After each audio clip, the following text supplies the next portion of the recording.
സമയത്തിനകം തന്നെ രണ്ടാം നരേന്ദ്രമോദി സർക്കാരിന്റെ ഈ അവസാന ബജറ്റ് അവതരണം അല്പസമയത്തിനകം ആരംഭിക്കും. माननीय अध्यक्ष जी,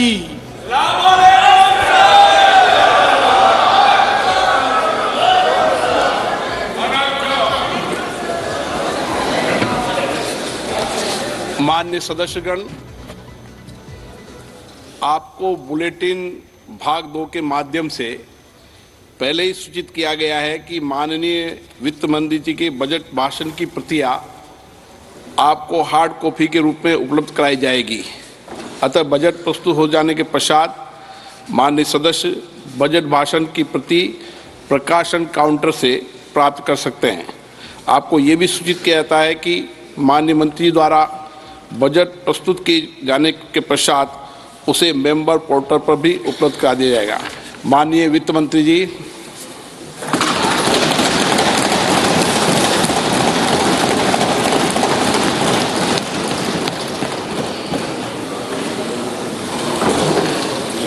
Honorable Speaker, I present the interim budget for 24-25.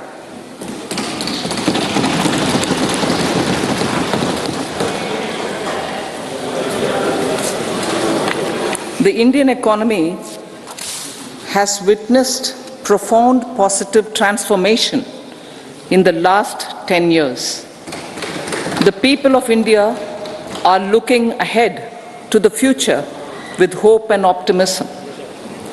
With the blessings of the people, when our government under the visionary and dynamic leadership of Honorable Prime Minister Shri Narendra Modi assumed office in 2014, the country was facing enormous challenges. With Sabka Saath, Sabka Vikas as its mantra, the government overcame those challenges in right earnest. Structural reforms were undertaken. Pro-people programs were formulated and implemented promptly. Conditions were created for more opportunities for employment and entrepreneurship. The economy got a new vigor. The fruits of development started reaching the people at scale. The country got a new sense of purpose and hope. Naturally, the people blessed the government with a bigger mandate. In the second term, our government under the leadership of Honorable Prime Minister doubled down on its responsibilities to build a prosperous country with comprehensive development of all people and all regions. Our government strengthened its mantra to Sabka Saath, Sabka Vikas and Sabka Vishwas.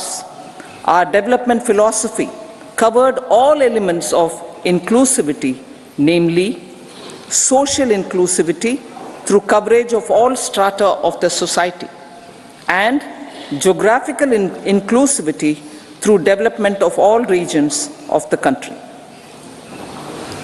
With the whole of nation approach of Sabka Prayas, the country overcame the challenges of once in a century pandemic, took long strides towards Atmanirbhar Bharat, committed to Panch Pran, and laid solid foundations for the Amrit Kal. As a result, our young country has high aspirations, pride in its present, and hope and confidence for a bright future. We expect that our government, based on its stupendous work, will be blessed again by the people with a resounding mandate. Inclusive development and growth. Our humane and inclusive approach to development is a marked and deliberate departure from the earlier approach of provisioning up to village level. Development programs were thus provisioned. In the last 10 years, however, have targeted each and every household and individual through housing for all, Har Ghar Jal, electricity for all, cooking gas for all, bank accounts and financial services for all in record time. The worries about food The worries about food have been eliminated through free ration for 80 crore people. Minimum support prices for the produce of Annadata are periodically increased appropriately. These and the provision of basic necessities have enhanced real income in the rural areas. Their economic needs could be addressed, thus spurring growth and generating jobs. Social justice. Our government is working with an approach to development that is all-round, all-pervasive and all-inclusive. Sarvangin, Sarvasparshi or Sarvasamaveshi. It covers all castes and people at all levels. We are working to make India a Vikasit Bharat by 2047. For achieving that goal, we need to improve people's capability and empower them. Previously, social justice was mostly a political slogan. For our government, social justice is an effective and necessary governance model. The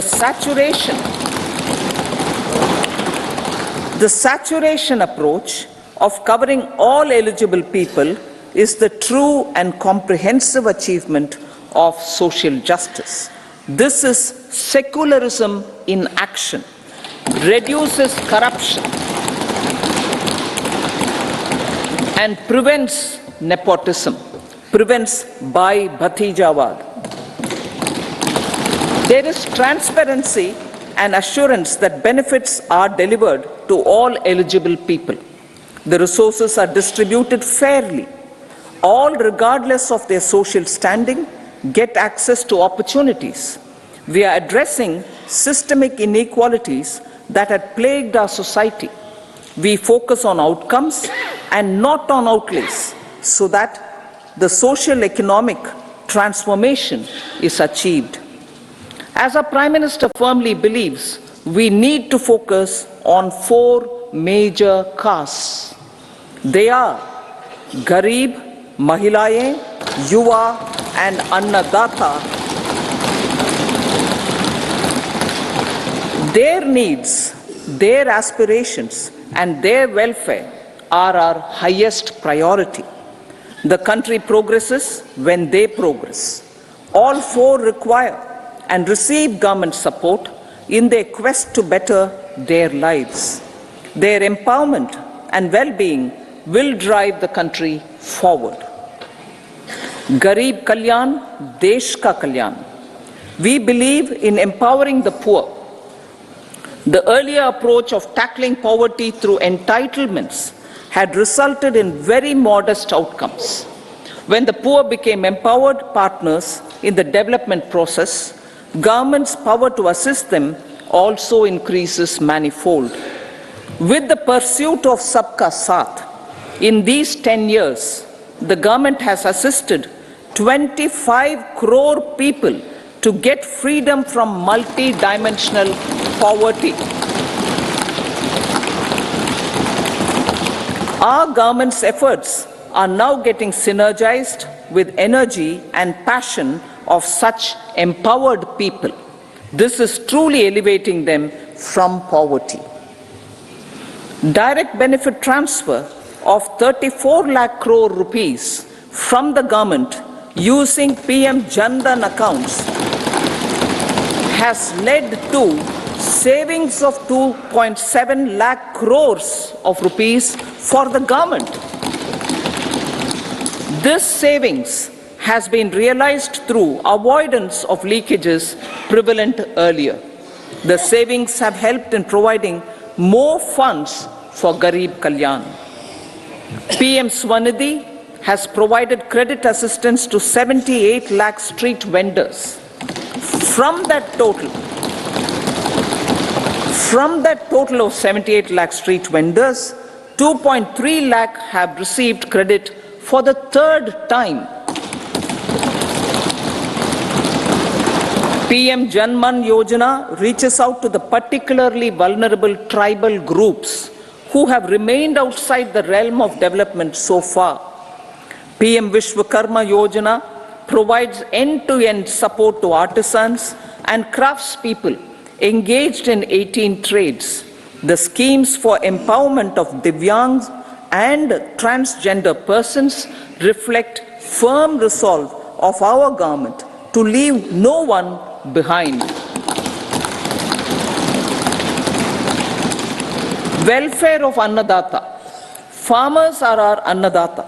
Every year under PM Kisan Samman Yojana, direct financial assistance is provided to 11.8 crore farmers, including marginal and small farmers. Crop insurance is given to 4 crore farmers under PM Fasal Bima Yojana. These, besides several other programs, are assisting Annadata in producing food for the country and for the world.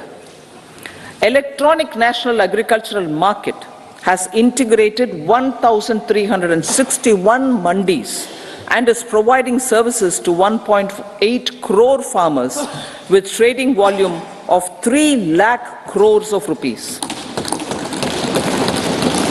The sector is poised for inclusive, balanced, higher growth and productivity. These are facilitated from farmer-centric policies, income support, coverage of risks through price and insurance support, promotion of technologies and innovations through startups. Empowering the Amrit PD, the Yuva. Our prosperity depends on adequately equipping and empowering the youth. The National Education Policy 2020 is ushering the transformational reforms. PM Schools for Rising India, PM Shri, are delivering quality teaching and nurturing holistic and well-rounded individuals. The Skill India mission has trained 1.4 crore youth, upskilled and reskilled 54 lakh youth, and established 3,000 new ITIs. A large number of institutions of higher learning, namely 7 IITs, 16 triple ITs, 7 IIMs, 15 AIMS, and 390 universities have been set up. PM Mudra Yojana has sanctioned 43 crore loans aggregating to 22.5 lakh crores of rupees for entrepreneurial aspirations of our youth. Besides that, Fund of Funds, Startup India, and Startup Credit Guarantee schemes are assisting our youth. They are also becoming Rozgar Data. The country is proud of our youth scaling new heights in sports. The highest ever medal tally in Asian Games and Asian Para Games in 2023 reflects a high confidence level.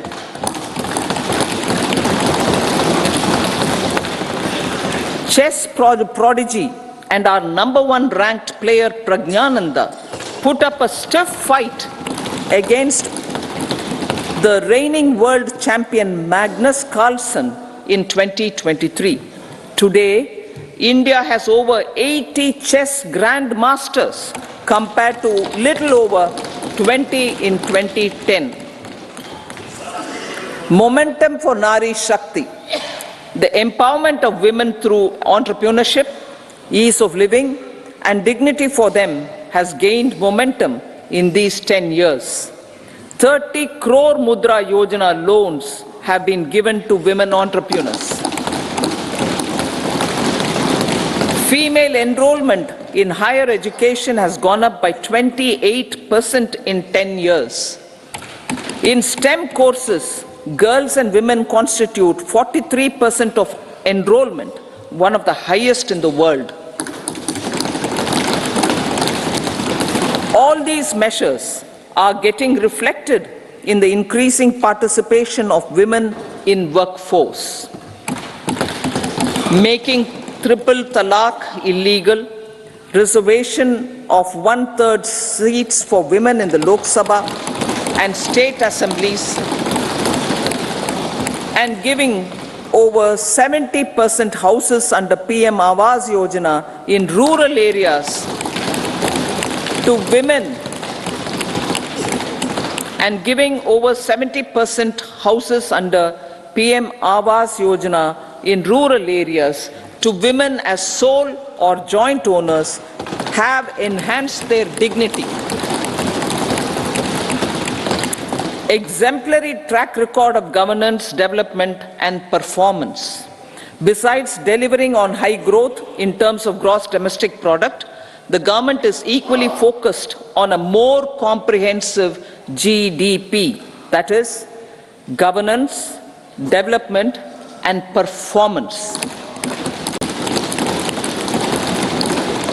Our government has provided transparent, accountable, people-centric and prompt, trust-based administration with citizen-first and minimum government, maximum governance approach. The impact of all-round development is discernible in all sectors. There is macroeconomic stability, including in the external sector. Investments are robust. The economy is doing well. People are living better and earning better, with even greater aspirations for future. Average real income of the people has increased by 50%. Inflation is moderate.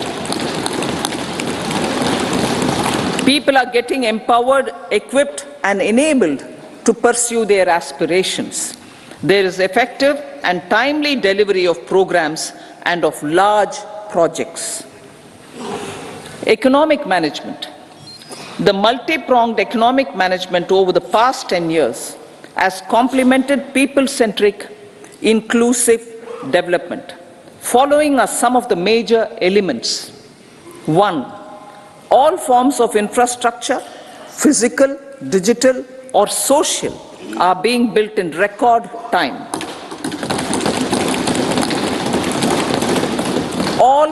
Number 2, all parts of the country are becoming active participants in economic growth. Number 3, digital public infrastructure, a new factor of production as if in the 21st century, is instrumental in formalization of the economy. Number 4, goods and services tax has enabled one nation, one market, one tax. Tax reforms have led to deepening and widening of tax base. Number 5, strengthening of the financial sector has helped in making savings, credit and investments more efficient. Number 6, GIFT, IFSC and the Unified Regulatory Authority, IFSCA, are creating a robust gateway for global capital and financial services for the economy. Number 7, proactive inflation management has helped keep inflation within the policy band. Now the global context, Honorable Speaker, sir. Geopolitically, global affairs are becoming more complex and challenging with wars and conflicts. Globalization is being redefined with reshoring and friendshoring, disruption and fragmentation of supply chains and competition for critical minerals and technologies. A new world order is emerging after the COVID pandemic. India assumed the G20 presidency during very difficult times for the world. The global economy was going through high inflation, high interest rates, low growth, very high public debt, low trade growth, and climate changes. The pandemic has led to a crisis of food, fertilizer, fuel, and finances for the world, while India successfully navigated its way. The country showed the way forward and built consensus on solutions for those global problems. The recently announced India, Middle East, Europe economic corridor is a strategic and economic game changer for India and others. In the words of Honorable Prime Minister, the corridor, and I quote, will become the basis of world trade for hundreds of years to come, and history will remember that this corridor was initiated on Indian soil, unquote. Vision for Vikasit Bharat. Our vision for Vikasit Bharat is that of prosperous Bharat in harmony with nature, with modern infrastructure, and providing opportunities for all citizens and all regions to reach their potential. With confidence arising from strong and exemplary track record of performance and progress, earning Sabka Vishwas, the next 5 years will be years of unprecedented development and golden moments to realize the dream of developed India by 2047. The trinity of demography, democracy, and diversity backed by Sabka Prayas has the potential to fulfill aspirations of every Indian. As Honorable Prime Minister in his Independence Day address to the nation mentioned, I quote, there is no dearth of opportunities, as many opportunities as we want. The country is capable of creating more opportunities. Sky is the limit, unquote. Strategy for Amrit Kal.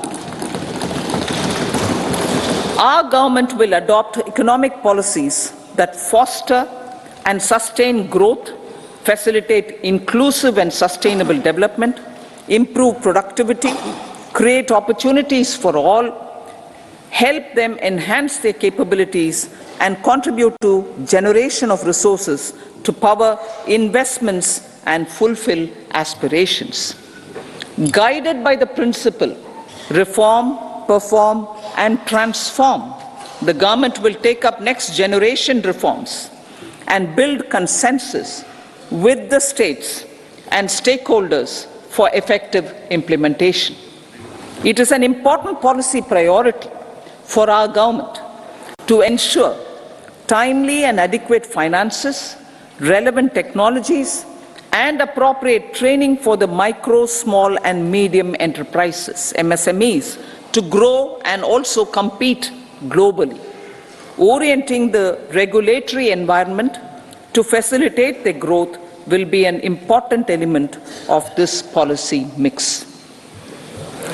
Aligning with the Panchamrit goals, our government will facilitate sustaining high and more resource-efficient economic growth.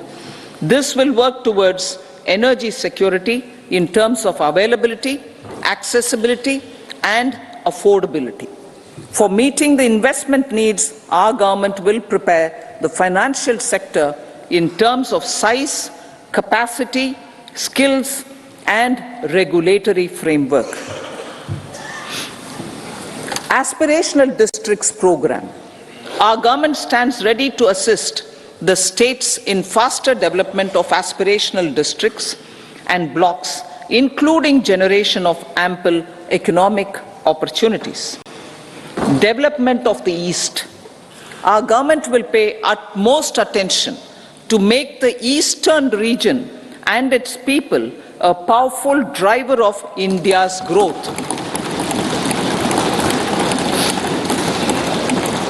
PM Awas Yojana Gramin.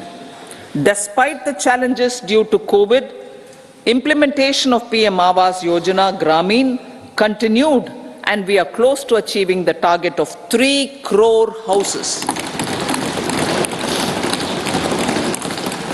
2 crore more houses will be taken up in the next 5 years to meet the requirement arising from increase in the number of families. Rooftop solarization and Muft Bijli. Through rooftop solarization, 1 crore households will be enabled to obtain up to 300 units free electricity every month. This scheme follows the resolve of Honorable Prime Minister on the historic day of consecration of Sri Ram Mandir in Ayodhya. Following benefits are expected. Savings up to 15 to 18,000 rupees annually for households from free solar electricity and selling the surplus to the distribution companies. Charging of electric vehicles. Entrepreneurship opportunities for a large number of vendors for supply and installation. Employment opportunities for the youth with technical skills in manufacturing, installation, and maintenance. Housing for middle class. Our government will launch a scheme to help deserving sections of the middle class, and I quote from Honorable Prime Minister's words, living in rented houses or slums or chawls and unauthorized colonies, unquote, to buy or build their own houses.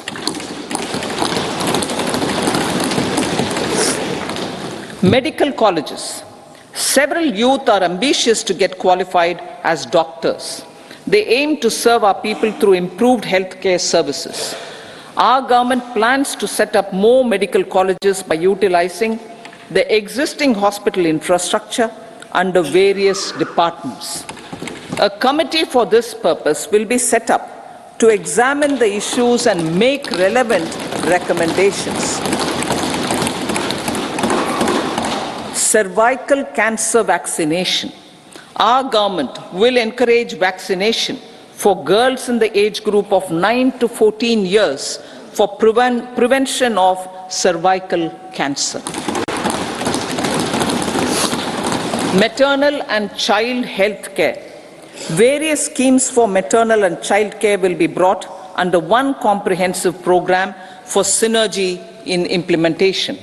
Upgradation of Anganwadi centers under Saksham Anganwadi and Poshan 2.0 will be expedited for improved nutrition delivery, early childhood care and development.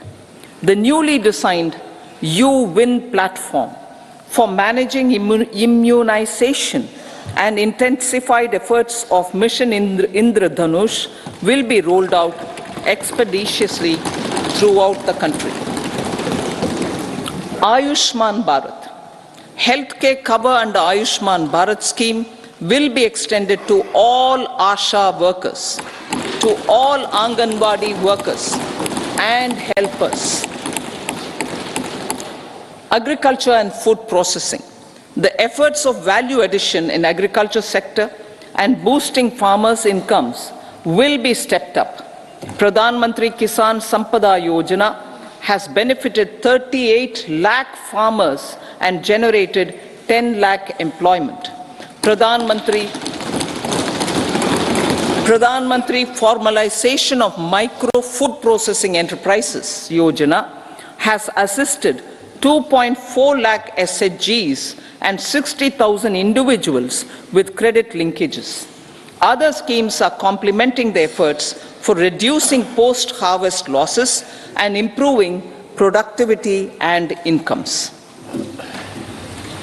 For ensuring faster growth of the sector, our government will further promote private and public investment in post-harvest activities, including aggregation, modern storage, efficient supply chains, primary and secondary processing and marketing and branding. Nano DAP. After the successful adoption of nano urea, application of nano DAP on various crops will be expanded in all agroclimatic zones.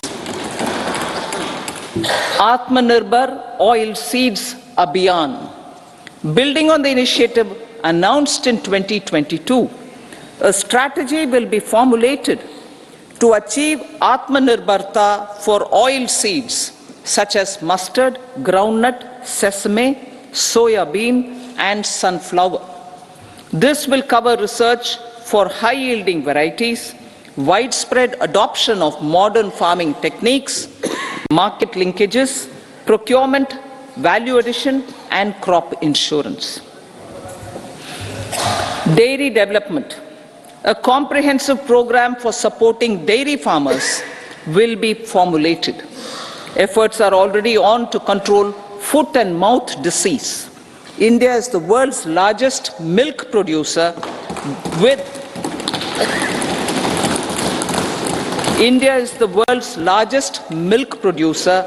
but with low productivity of milch animals. The program will be built on the success of existing schemes such as Rashtriya Gokul Mission, National Livestock Mission, and infrastructure development funds for dairy processing and animal husbandry. Matsya Sampada. It was our government which set up a separate department for fisheries, realizing the importance of assisting fishermen. This has resulted in doubling of both inland and aquaculture production. Seafood exports since 2013-14 has also doubled. Implementation of Pradhan Mantri Matsya Sampada Yojana will be stepped up to 1. Enhance aquaculture productivity from existing 3 to 5 tons per hectare. 2. Double exports to 1 lakh crore rupees, and 3. Generate 55 lakh employment opportunities in the near future. 5 integrated aqua parks will also be set up. Lakpati Didi.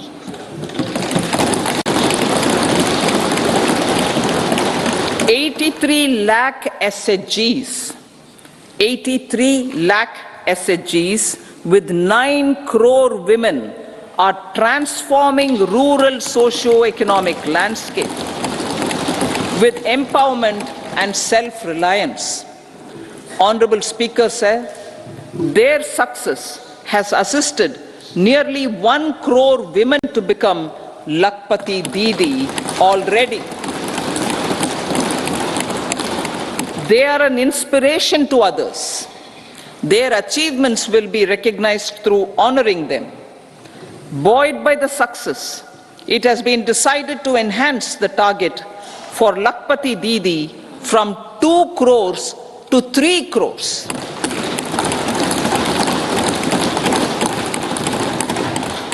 Technological changes, new age technologies and data are changing the lives of people and businesses. They are also enabling new economic opportunities and facilitating provision of high quality services at affordable prices for all, including those at the bottom of the pyramid. Opportunities for India at the global level are expanding. India is showing solutions through innovation and entrepreneurship of its people. Research and innovation for catalyzing growth, employment, and development. Prime Minister Lal Bahadur Shastri gave the slogan of Jai Jawan, Jai Kisan. Prime Minister Atal Bihari Vajpayee ji, made that Jai Jawan, Jai Kisan, Jai Vigyan. Prime Minister Modi has furthered that to Jai Jawan, Jai Kisan, Jai Vigyan, and Jai Anusandhan, as innovation is the foundation of development. For our tech-savvy youth, this will be a golden era. A corpus of 1 lakh crore rupees will be established with 50-year interest-free loan provided. The corpus will provide long-term financing or refinancing with long tenors and low and or nil. I repeat that sentence. The corpus will provide long-term financing or refinancing with long tenors and low or nil interest rates. This will encourage the private sector to scale up research and innovation significantly in sunrise domains. We need to have programs that combine the powers of our youth and technology. A new scheme will be launched for strengthening deep tech technologies for defense purposes and expediting Atmanirbharta. Infrastructure development. Building on the massive tripling of the capital expenditure outlay in the past 4 years, resulting in huge multiplier impact on economic growth and employment creation, the outlay for the next year is being increased by 11.1% to 11,111 crore rupees. This would be 3.4% of our GDP. Railways. 3 major railway corridor programs will be implemented. These are energy, mineral and cement corridor. Number 2, port connectivity corridors. And number 3, high traffic density corridors. The projects have been identified under the PM Gati Shakti for enabling multimodal connectivity. They will improve logistics efficiency and reduce cost. The resultant decongestion of the high traffic corridors will also help in improving operations of passenger trains, resulting in safety and higher travel speed for passengers. Together with dedicated freight corridors, these 3 economic corridor programs will accelerate our GDP growth and reduce logistic costs.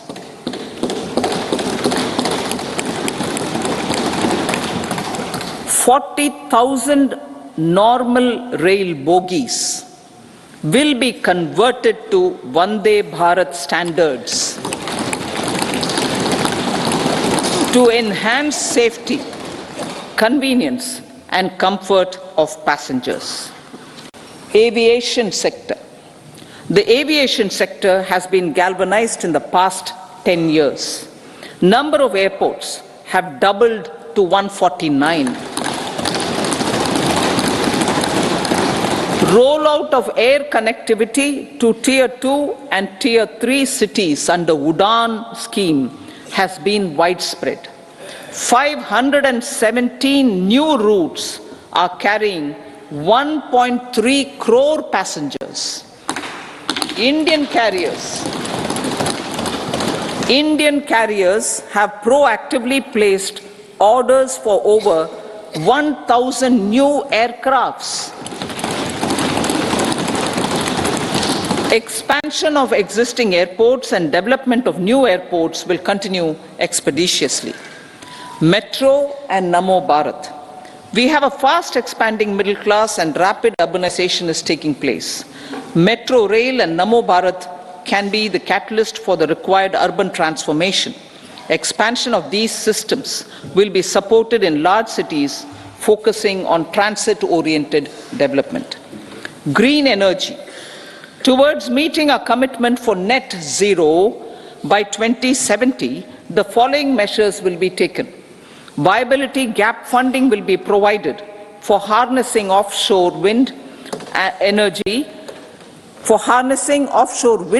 potential for initial capacity of 1 gigawatt.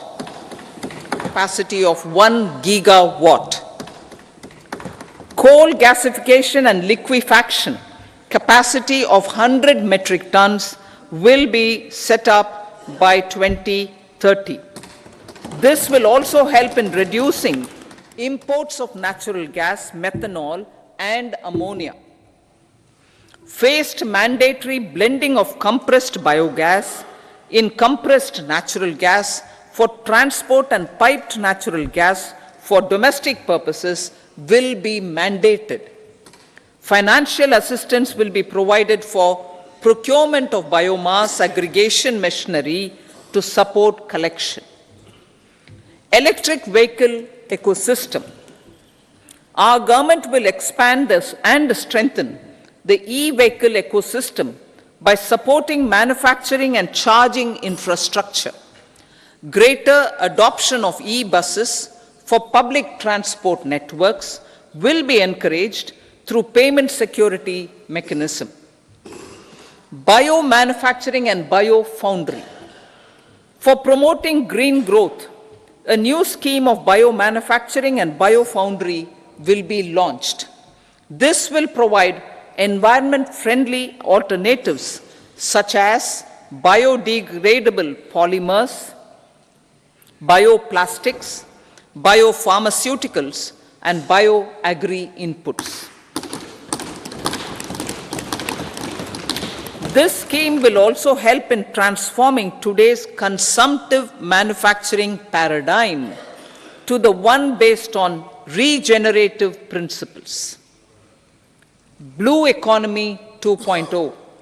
For promoting climate resilient activities for Blue Economy 2.0, a scheme for restoration and adaptation measures and coastal aquaculture and mariculture with integrated and multi-sectoral approach will be launched. Comprehensive development of tourist centers. The success of organizing G20 meetings in 60 places presented diversity of India to global audience. Our economic strength has made the country an attractive destination for business and conference tourism. Our middle class also now aspires to travel and explore.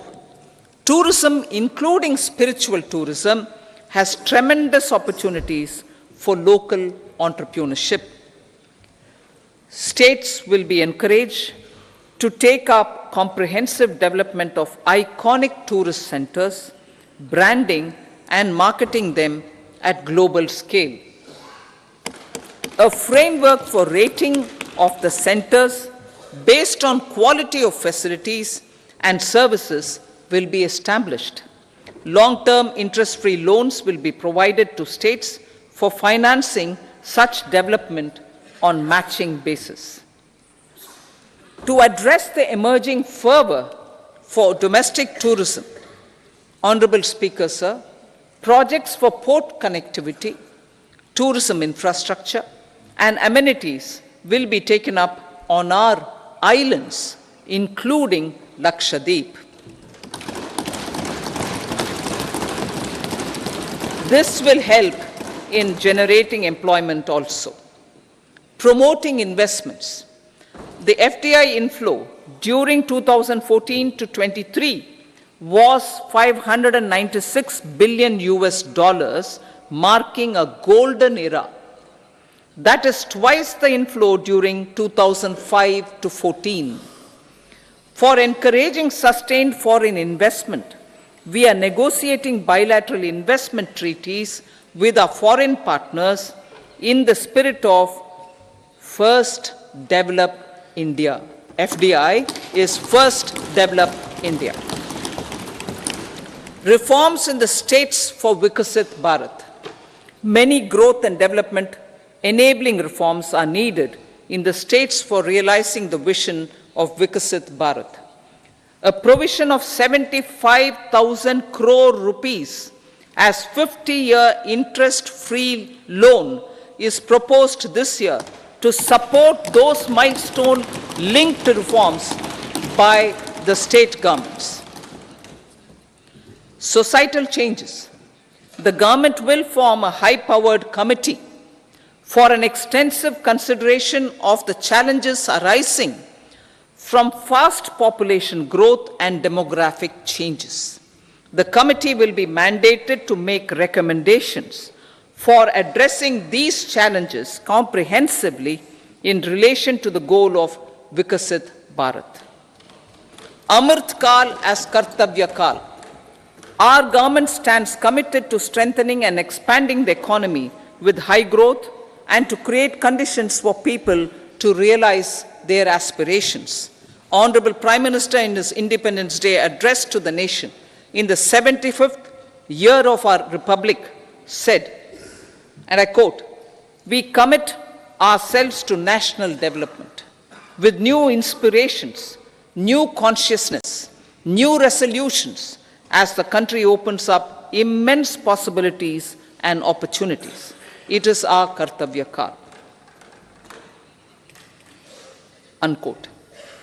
Every challenge of the pre-2014 era was overcome through our economic management and our governance. These have placed the country on a resolute path of sustained high growth. This has been possible through right policies, true intentions, and appropriate decisions.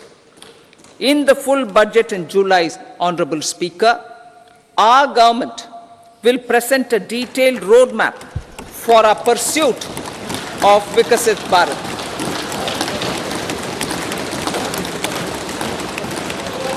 Revised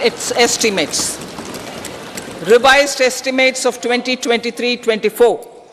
The revised estimate of the total receipts other than borrowings is 27.56 lakh crores of rupees, of which the tax receipts are 23.24 lakh crore rupees. The revised estimate of total expenditure is 44.90 lakh crore rupees. The revenue receipts at 30.03 lakh crore rupees are expected to be higher than the budget estimate, reflecting strong growth momentum and formalization in the economy. The revised estimate of the fiscal deficit is 5.8% of GDP, improving on the budget estimate, notwithstanding moderation in the nominal growth estimates. Budget estimates for 2024-25. Coming to the year 2024-25, the total receipts other than borrowings and total expenditure are estimated at 30.80 and 47.66 lakh crore rupees respectively. The tax receipts are estimated at 26.02 lakh crore rupees. The scheme of 50-year interest-free loan for capital expenditure to states will be continued this year with an outlay of 1.3 lakh crore rupees. We continue on the path of fiscal consolidation as announced in my budget speech of 2021-22 to reduce fiscal deficit below 4.5% by 25-26. The fiscal deficit in 2024-25 is estimated to be 5.1% of GDP, adhering to that path. So the gross and net market borrowings through dated securities during 24-25 are estimated at 14.13 lakh crore rupees and 11.75 lakh crore respectively. Both will be less than that in 23-24. Now that the private investments are happening at scale, the lower borrowings by the central government will facilitate larger availability of credit for the private sector. Vote on account. I'll be seeking vote on account approval of the Parliament through the appropriation bill for a part of the financial year 2024-25. I will now move to part B. Honorable Speaker, sir, over the last 10 years, the direct tax collections have more than trebled and the return filers swelled 2.4 times. I would like to assure the taxpayers that their contributions have been used wisely for the development of the country and welfare of its people. I appreciate the taxpayers for their continued support. The government has reduced and rationalized tax rates. Under the new tax scheme, there is now no tax liability for taxpayers with income up to 7 lakh rupees, up from 2.2 lakh rupees in the financial year 2013-14. The threshold for presumptive taxation for retail businesses was increased from 2 crores to 3 crores. Similarly, the threshold for professionals eligible for presumptive taxation was increased from 50 lakh rupees to 75 lakh rupees. Also, corporate tax rate was decreased from 30% to 22% for existing domestic companies and to 15% for certain new manufacturing companies. Honorable Speaker, sir, in the last 5 years, our focus has been to improve taxpayer services. The age-old jurisdiction-based assessment system was transformed with the introduction of faceless assessment and appeal, thereby imparting greater efficiency, transparency, and accountability. Introduction of updated income tax returns, a new Form 26AS, and pre-filling of tax returns have made filing of tax returns simpler and easier. Average processing time of returns has been reduced from 93 days in the year 2013-14 to a mere 10 days this year, thereby making refunds faster. Indirect taxation. By unifying the highly fragmented indirect tax regime in India, the GST has reduced the compliance burden on trade and industry. The industry has acknowledged the benefits of GST. According to a recent survey conducted by a leading consulting firm, 94% of industry leaders view the transition to GST as largely positive. According to 80% of the respondents, it has led to supply chain optimization, as elimination of tax arbitrage and octroi has resulted in disbanding of checkposts at the state and city boundaries. At the same time, tax base of GST more than doubled, and the average monthly gross GST collection has almost doubled to 1.66 lakh crores this year. States too have benefited. States' SGST revenue, including compensation released to states in the post-GST period of 2017-18 to 2022-23, has achieved a buoyancy of 1.22. In contrast, the tax buoyancy of state revenues from subsumed taxes in the pre-GST 4-year period of 2012-13 to 2015-16 was a mere 0.72. The biggest beneficiaries are consumers, as reduction in logistic cost and taxes have brought down prices of most goods and services. We have taken a number of steps in customs to facilitate international trade. As a result, the import release time declined by 47% to 71 hours at inland container depots, by 28% to 44 hours at air cargo complexes, and by 27% to 85 hours at seaports over the last 4 years since 2019, when the national time release studies were first started. Tax proposals. As for tax proposals, in keeping with the convention, I do not propose to make any changes relating to taxation and propose to retain the same tax rates for direct and indirect taxes, including import duties. However, certain tax benefits to startups and investments made by sovereign wealth or pension funds, as also tax exemption on certain income of some IFSC units, are expiring on 31/3/2024. To provide continuity in taxation, I propose to extend the date to 31/3/2025. Moreover, in line with our government's vision to improve ease of living and ease of doing business, I wish to make an announcement to improve taxpayers' services. There are large number of petty, non-verified, non-reconciled or disputed direct tax demands, many of them dating as far back as 1962, which continue to remain on the books, causing anxiety to honest taxpayers and hindering refunds of subsequent years.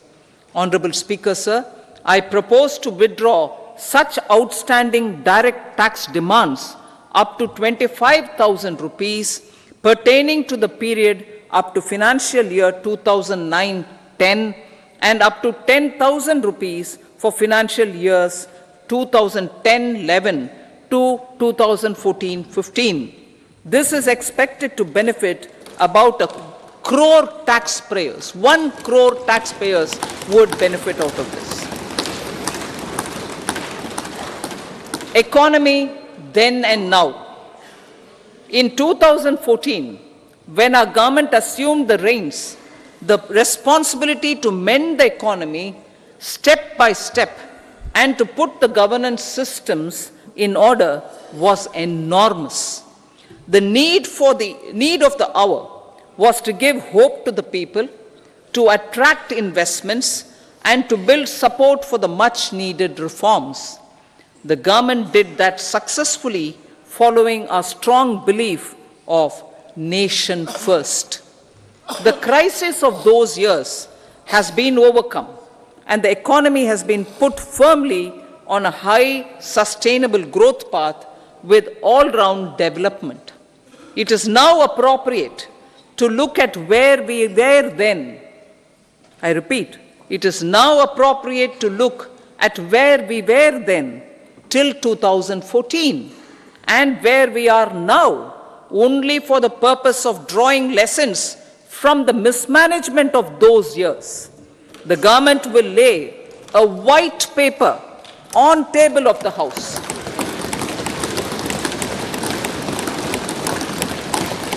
The exemplary track record of governance, development and performance, effective delivery and Jan Kalyan has given the government trust, confidence and blessings of the people to realize whatever it takes, the goal of Vikasit Bharat with good intentions, true dedication and hard work in the coming years and decades. With this, Honorable Speaker, I commend the interim budget to this august House. Jai Hind.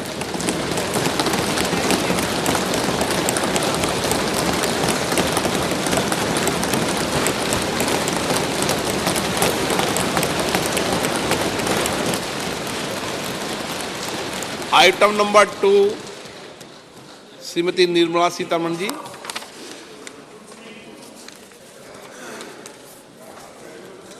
So, with your permission, I rise to lay on the table the following statements.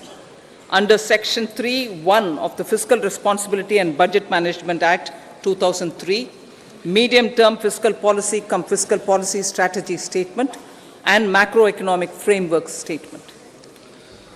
Item number 3, Srimati Nirmala Sitharaman ji. Sir, with your permission, I rise to move for leave to introduce the Finance Bill 2024. प्रश्न ये है कि विधेयक को पुनर्स्थापित करने की अनुमति प्रदान की जाए। जो सदस्य इसके पक्ष में हाँ कहें, जो सदस्य विरोध में ना कहें, मेरे विचार में निर्णय हाँ वालों के पक्ष हुआ, हाँ वालों के पक्ष हुआ। माननीय मंत्री जी विधेयक को पुनर्स्थापित करें। So I introduce the bill. सभा की कार्रवाई शुक्रवार दिनांक 2 फरवरी 2024 को प्राप्त 11 बजे तक के लिए स्थगित की जाती है।